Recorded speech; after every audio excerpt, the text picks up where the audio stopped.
explains. These changes make producers cover 100% of the cost of blue box collection systems, something they used to split 50-50 with municipalities.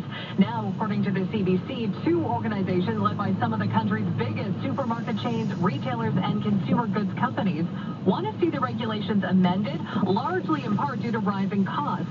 Companies pay fees based on the amount of waste material they create. The CBC reports Circular Materials, whose board of directors includes execs from Loblaws, Costco, Coca-Cola, Maple Leaf Foods, and a dozen other major companies, is actively lobbying the government for changes it says could save companies upwards of $100 million in running the system. The group Environmental Defense, so believes the industry is trying to shirk its environmental responsibility. I'm Laura Carney. 680 News Time, 7:39. What does spring mean to you?